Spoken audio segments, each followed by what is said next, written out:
Varicose వ్యాధితో బాధపడుతున్నారంట. తక్కువ ఖర్చుతో ట్రీట్మెంట్ కావాలి అనుకుంటే ఎవిస్ హాస్పిటల్ని సంప్రదించండి. నమస్తే రమగారు. నమస్తే జయ. రమగారు, విక్రమ బేతాళ కథ ఒకటి చెప్తారా? పట్టుబదలని విక్రమార్కుడు, విసుగు చెందని విక్రమార్కుడు అని చెప్పాలి మనం. నిజమండి. మళ్ళీ వెనక్కి వెళ్ళాడు. ఆ పైన కళేబరాన్ని భుజం మీద వేసుకున్నాడు, నడిచొస్తుంటే అన్నాడు బేతాళుడు, నీకెంతో ఓపిక ఉంది, నీలాంటి ఒక ఓపికమంతుడి కథ చెప్తాను వినమని ఒక కథ చెప్పాడు. పూర్వం అట మలైవతి అనే నగరానికి వీరకేతు అని ఒక రాజుగారు ఉండేవారు. వాళ్ళే కష్టపడేవాళ్ళట ప్రజలు. ఆయన ఉన్న సమయంలో ఆయనకి బంగారం అంటే పరమ ప్రీతి. బాగా పన్నులు వసూలు చేసి బంగారంగా మార్చుకునేవాడు. ప్రజలు విసిగిపోయేవాళ్ళు. కొంతమంది తిరుగుబాటుదారులు కూడా ఏర్పడి ఈ రాజుని చెలకట్టనివ్వాల వాళ్ళు. రాజుగారు కూడా కొంచెం జోరుగానే చేశాడు. అయితే ఏమైంది, ఈ తిరుగుబాటుదారులందరినీ అణిచేయటానికి మీరు చెప్పినట్టే చేస్తా, మీకు నచ్చినట్టే రాజ్యం చేస్తాను రండి అని కొండ మీదకి పిలిచి అక్కడ ఉన్న కొలంలోకి తోయించాడట వాళ్ళందరినీ. కొండపై కింద ఒక కొలను ఉంది, పైనుంచి కిందకి తోయించేశాడు. అట్లా అణిచేశాడు ఉక్కుపాదంతో. కానీ చచ్చేదాకా అతనికి డబ్బు కాపీనం పోల. అట్లాగే డబ్బు పిచ్చితోటే ఉండేవాడు, బంగారం పిచ్చితోటి. కొంతకాలానికి అతను మరణించాక యమభటులు అతన్ని తీసుకుపోయి ఆ కొండ మీద బంధించేశారు. నీకున్న డబ్బు కాపీనం వల్లే నువ్వు ఇలాగా ఇక్కడ ఉండాల్సి వచ్చింది అని చెప్పి కొండ మీద ఒక బ్రహ్మాండమైన ఇల్లట ఆ ఇంట్లో పెట్టారు. ఆయనకి నడువుకు ఒక పట్టా కత్తి కట్టారు. అతనికి ఒక పెంపుడు పిల్లి ఉండేది, ఆ పిల్లిని తెచ్చి ఇక్కడ పెట్టారు. ఈయన బోల్డ్ అంత బంగారం సంపాదించి అంత కొండ మీద ఉన్న ఇంట్లో దాచిపెట్టుకున్నాడు. కింద రాజ్యంలో లేవు, బంగారం అంతా అక్కడే ఉంది. ఆ బంగారం దగ్గరే ఇతన్ని పెట్టేశారు. ఎవరైనా వచ్చి నీ పిల్లిని, నీ కత్తిని, నీ బంగారాన్ని తీసేస్తేనే నీకు విముక్తి, లేకపోతే నువ్వు ప్రేతంలాగా ఇక్కడే పడి ఉంటావు అంతే. ఈ పిల్లిని బారేయాలి బయట, కత్తిని బారేయాలి బయట, నీ డబ్బు ఎవడైనా తీసుకోవాలి, ఈ బంగారాన్ని, అప్పుడు నీకు విముక్తి అని. సరే అని అనుకున్నాడు. నా బంగారం అంతా నా దగ్గర ఉంది, నేను చచ్చిపోయాను, నాకు ముక్తి విముక్తి కావాలి అలా అనిపించలే. నల్లని పిల్లి తిరుగుతూ ఉండేది ఆయనతో పాటు. ఆ పిల్లి మన పిల్లి ఉంది మన కాలక్షేపానికి, పిల్లికి పిల్లి ఉంది, బంగారం అలా అనుకున్నాడు. తీరా ఏమైంది, కొన్నాళ్ళకి ఇక విసుగు పుట్టడం మొదలుపెట్టింది. ఏమిటి నాకు విముక్తి లేదు, నేను ఎక్కడా పుట్టట్లేదు, ఇక్కడే పడిచేస్తాను ఏమిటి అనిపించేది. రోజులు గడిచాయి 400 సంవత్సరాలు గడిచిపోయాయి. మలవేత నగరం కూడా పాడుపడిపోయింది. ఈయన మాత్రం ప్రేతంగా ఇక్కడే ఉన్నాడు, ముక్తి లేకుండా. మొదట్లో ఎవరినైనా పిలిచేవాడు. ఏం చెప్పారు వీళ్ళు, యమభట్లు ఇతనికి, వీటిని తీయటం కష్టం, ఎవడైనా నీ డబ్బు కాసిపడి రావాల్సిందే, వస్తే వాడితోటి పని చేయించి నువ్వు చేయొచ్చు. ఈయన కనబడి ఇట్ట అనేవాడు. అమ్మో దయ్యం ఉందని పారిపోయేవాడు. క్రమంగా ఆ కొండకి దయ్యాల కొండ అని పేరు వచ్చింది. ఎవ్వరూ ఆ కొండ ఎక్కేవాళ్ళు కాదు. గొడ్డు గోదా ఎక్కితే కింద నుంచి రాళ్ళు వేసుకొట్టి లాక్కుపోయేవాళ్ళు, పైకి రానిచ్చేవాళ్ళు కాదు. మనిషి అన్నవాడు రాకపోతే డబ్బుకి ఏ గొడ్డ ఆశపడుతుంది, మేకలు వచ్చినాయి చూసిపోతాయి, వాటికి ఎందుకు డబ్బు దశకమును ఏం అక్కర్లేదు కదా. అలాగా గడిచిపోయేది. గడిచి 400 సంవత్సరాలు గడిచింది. ఆ వీరకేతు అలాగే పిచ్చైపోతూ అక్కడే ఉన్నాడు పాపం. అయిపోయింది ఈ కథ. అయితే కొన్నేళ్ల తర్వాత, ఈ 400 సంవత్సరాల తర్వాత కిందంతా రకరకాల చిన్న గ్రామాలు ఏర్పడ్డాయి. ఏముంది, ఓ చిన్న గుంపు వస్తారు, ఒక 6-7, 2 గుడిసెలు వేసుకుని ఉంటారు, వాళ్ళకి పిల్లలు పుడతారు, ఎవరో చుట్టాలు వస్తారు, అట్ట 30 ఇళ్ళు అవుతాయి, అదొక గ్రామం. అట్లాగేగా ఉండేవి చిన్న ఊళ్ళు. ఇట్లా ఒక 70-80 మంది చేరిన ఒక గ్రామం ఉండేది. ఆ గ్రామంలో ఒక మోతుబరి ఉన్నాడు. ఆయన తొలుగా ఇక్కడికి వచ్చిన వాళ్ళల్లో వాళ్ళ మనవడు. తొలి కాలంలో వచ్చిన వాళ్ళవి స్థలాలన్నీ వాళ్ళవే, అంతేగా జరిగేది. ఈ స్థలాల్లో చాలా మటుకు ఆయనవే మోతుబరి. ఆయనకు ఒక చక్కటి కూతురు ఉండేది, దాని పేరు లక్ష్మి. అయితే గోపాలుడని ఒక కుర్రాడిని పనిలో పెట్టుకున్నాడు. గోపాలుడు భలే టెంపరీ, మహాసాహసి వాడు. ఆ పైన తేనె తుట్టు కొట్టరా అంటే వాడు ఎడం చేత్తో కొట్టేసి కుడి చేత్తో పిండేసేవాడు దాన్ని. అపరిమితమైన సాహసంగా ఉండి వీళ్ళింటూనే ఉండేవాడు. అట్లా యాక్టివ్గా ఉండే మగపిల్లల్ని చూస్తే ఆడపిల్లలకి ముందే మనసు పారేసుకుంటారు. ఈ గోపాలుడు కూడా లక్ష్మి అంటే పరమ ప్రీతి. మా నాన్న ఒప్పుకుంటే పెళ్లి చేసుకుంటాను, నాదేముంది అని చెప్పి పెళ్లి చేసుకుందామని ఉంది.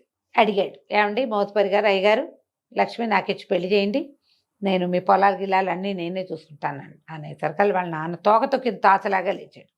పెద్ద దౌర్భాగ్య మొహము నువ్వు పనివాడివి మా ఇంట్లో, పూటకి ఠికాణా లేదు, నీకు ఇల్లా వాకిలా డబ్బా దశకమా ఏమీ లేదు, నీకు నా లక్ష్మిని ఇవ్వాలా, ఇంతాస్తే నీ చేతిలో పెడతాననుకున్నావా అప్పలంగా అని తిట్టిపోసాడు.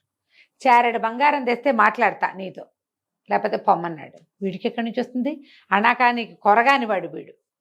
దాంతో ఇక పెళ్ళి అవ్వదని నిశ్చయించుకున్నాడు. ఆయన చారెడు బంగారం నేను ఎక్కడి నుంచి తెస్తాను అని వాడు వేరే ఊరు వెళ్ళిపోదాం. ఇంక ఇక్కడే ఉంటే ఈ పిల్ల కనపడుతూ ఉంటే మనసు చెదిరిపోతూ ఉంటుంది. అదే ఆ పిల్ల దుఃఖపడుతుంది. వద్దులే అనుకుని వేరే ఊరికి ప్రయాణం అయ్యాడు. బుద్ధిమంతుడైన ప్రేమికుడు అనమాట. ఆ వెళ్తూ ఉంటే కొండ పక్క నుంచి ఆ కొలను పక్క నుంచి వెళ్ళాలి. ఆ కొండ పక్క నుంచి వెళ్తూ ఉంటే పైన ఎవరో ఉన్న ఒక ఆయన పిలుస్తున్నాడు. వీడటా పరకాయించి చూస్తే వీడికి ఎట్లా కనపడింది, ఆయన ఎవరో పాతకాలపు రాజుగారి లాగా కనపడుతున్నాడు. ఓ చూద్దాం ఏమిటో అని పైకి ఎక్కాడు. 4 అడుగులు వేసి ఆయన రా అని పిలుస్తున్నాడు. వెళ్ళాడు దగ్గరికి. వెళ్తే, బాబు నాకు ఒక సహాయం చేస్తావా, నీకెంత బంగారం కావాలంటే అంత బంగారం ఇస్తానన్నాడు. వీడికి బంగారం అనగానే ఆశ పుట్టింది. బంగారం చారెడు బంగారం లేకే కదా లక్ష్మిని వదిలిపెట్టుకున్నాను అనిపించి ఏం చేయాలండి అన్నాడు. దాన్ని నేను నిన్ను ఒక చోటికి తీసుకెళ్తానండి, కుర్రాన్ని వెంబడి పెట్టు తీసుకుపోయాడు. లోపల ఒక పెద్ద భవనం ఉంది ఆ కొండ మధ్యలో. దాని నిండా ఆయుధాలే, ఎన్నో ఆయుధాలు. ఆ లోపల తీసుకెళ్ళాడు. తీసుకెళ్ళాక అటు ఇటు చూస్తున్నప్పుడు ఏమైంది, బాబు నాకు 2 సహాయాలు చేయాలి, ఆ 2 సహాయాలు చేస్తే నేను బతికిపోతా, 400 ఏళ్ళుగా ఇక్కడే పడున్నాను అన్నాడు. ఏం చేయమంటారండి అన్నాడు. ఇంతలో ఏమైంది, మీ ఆవని వినపడింది. పిల్లి, నల్ల పిల్లి ఒక అల్మార్ పక్క నుంచి బయటకు వచ్చింది.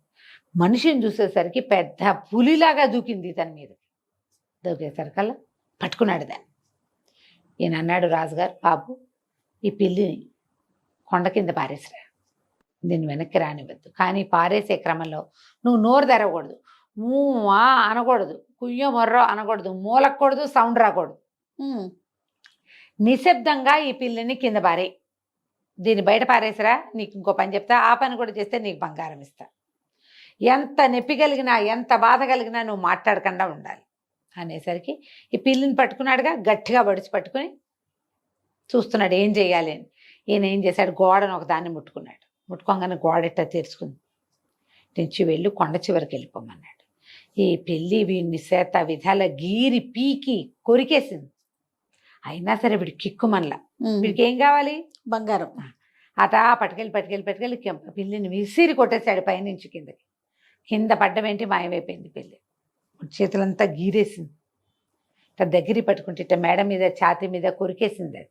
అయినా సరే వెనక్కి వచ్చాక ఇంకేం చేయాలండి అన్నాడు. ఆయన నడువుకి ఒక పట్టా కత్తి కట్టుంది. ముందు కట్టారుగా యమదూతలు, ఈ కత్తి ఊడదీసి తీసుకెళ్ళి కొండమించి బయట పారేమన్నాడు.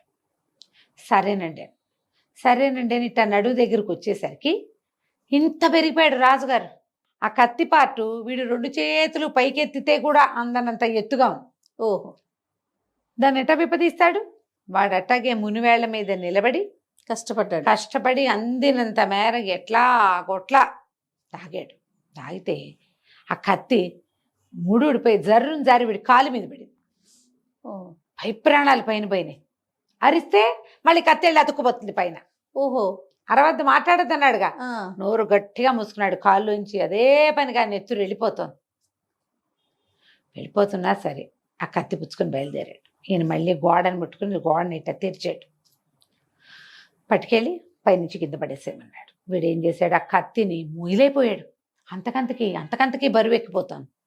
దానికి ఇట్లా ఒక తాడు కట్టి ఉందిగా ఈయన నడువుకి, ఆ తాడు పుచ్చుకుని ఎట్టాగొట్ట అడుగులు, కాలేమో బొట్టన వేలు చితికిపోయింది, నెత్తురు గారిపోతోంది, పిల్లంతా పీకేసింది, చేతులు నిండా మండిపోతున్నాయి, పుచ్చుకునేలాగా లేదు, తాడు పట్టుకునే సత్తా లేదు. అయినా సరే వాడు నోరు గట్టిగా మూసుకుని తాడు పుచ్చుకుని ఈడ్చుకెళ్ళి మొత్తానికి కొండ మించి కింద పారేసి మళ్ళీ వెనక్కి వచ్చాడు. రాగానే ఆయన అన్నాడు, దానైనా ఇటు రాక అని చెప్పి ఒక లోపల తీసుకుపోయాడు. అక్కడ కొన్ని డ్రమ్ములతోటి బంగారం పెట్టు, నీకు కావాల్సినంత తీసుకో అనగానే వీడేం చేశాడు, వీడికి పైన ఒక ఉత్తరీయం ఉంది. మామూలు తువ్వాలు వేసుకుంటారుగా, తలకు కట్టుకుంటారు, ఆ తువ్వాలు ఇట్ట పరిచి ఒక దోసాడు, ఇట్ట డబ్బులు తీసి అందులో పోసాడు. పోసిన మరుక్షణం పెద్ద మోత అయ్యి ఆ ఇల్లు గిల్లు అన్నీ ఎగిరిపోయినాయి.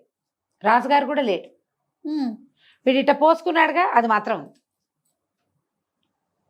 ఇక్కడున్న బంగారం సమస్త మాయమైపోయింది. వాడు పోసుకున్నది మాత్రమే మిగిలింది. వాడు కనుక ఇట్లా తీసుకున్న ఒక్కటి తీసుకున్నా అయిపోయేది. వాడేం చేశాడు, ఆయన చారడిమ్మన్నాడుగా, అందుకని ఇటా జవిరి పోసాడు. అందులో ఇన్ని ఉన్నాయి.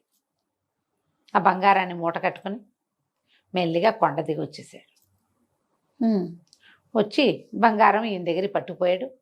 ఆయన పాతకాల బంగారాన్ని చూసి ఆశ్చర్యపోయి దయ్యాల కొండ నుంచి దిగొచ్చాడంటే చాలా గ్రేట్ అని కూతురునిచ్చి పెళ్లి చేసేసాడు. ఇప్పుడు బేతాళుడు అడిగాడు, వీడు ఇంత పని ఎందుకు చేశాడు, అసలు లక్ష్మి వద్దులే అని వెళ్ళిపోతున్నాడుగా, వేరే ఊరు బయలుదేరిపోయాడు వాడు. లక్ష్మి కోసమైనా ఇంత పని చేశాడు. రాజుకు సహాయం చేద్దాం అనుకున్నాడా, లేకపోతే సాహసంతో చేశాడా? ఎందుకు చేశాడు ఈ పని?